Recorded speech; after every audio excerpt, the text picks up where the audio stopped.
Oknum TNI aniaya warga di Deli Serdang berujung tak ditahan, padahal korban terluka. Nasib oknum TNI yang terekam kamera amatir diduga menganiaya warga di Deli Serdang belum lama ini. Kapendam Bukit Barisan menyebut, oknum tersebut tidak ditahan.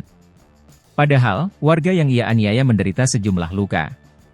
Sebelumnya, ulah oknum TNI itu viral di media sosial usai diunggah oleh akun X Heraloes pada Kamis, 30 Mei 2024, pukul 7.23 waktu Indonesia Barat. Dalam unggahan tersebut, terlihat seorang anggota TNI sedang marah lalu menendang kepala seorang warga.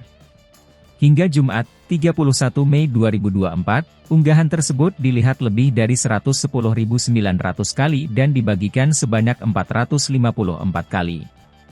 Mengutip Kompas.com, Kolonel Infantri Riko J. Siagian mengungkapkan, anggota TNI yang terekam dalam video merupakan prajurit Yonif 121 PMK atas nama PRT-IT.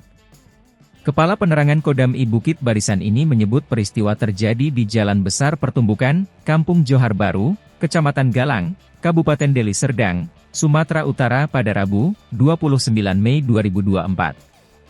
Sebelum kejadian tersebut, PRT-IT bersama istrinya, IGS, sedang mengendarai motor Honda Vario.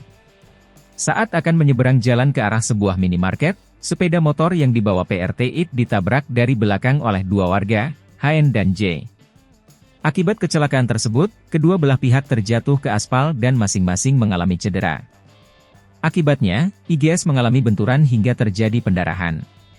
Sementara itu, dua warga, yakni HN dan J mengalami memar di kaki dan tangan. Melihat kejadian tersebut, warga yang berada di sekitar tempat kejadian langsung merekam dan mengunggahnya di media sosial.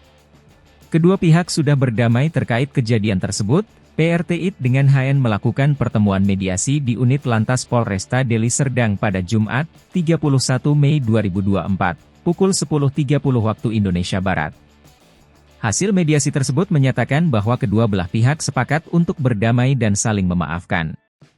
PRT-IT juga mencabut laporan pengaduan yang dibuatnya ke Satlantas Polres Deli Serdang pada Kamis, 30 Mei 2024. Laporan pengaduan dibuat dengan surat tanda penerimaan laporan OLP B 495V 2024 SPKT Polresta Deli Serdang, Polda Sumatera Utara. Karena telah sepakat untuk berdamai dan laporan dicabut, Kolonel Riko menegaskan bahwa kedua belah pihak sepakat tidak akan menuntut apapun di kemudian hari terkait dengan permasalahan tersebut. Kolonel Riko juga mengatakan, mediasi tersebut disaksikan pihak, baik dari pihak TNI, Polri, maupun kepala desa tempat peristiwa tersebut terjadi.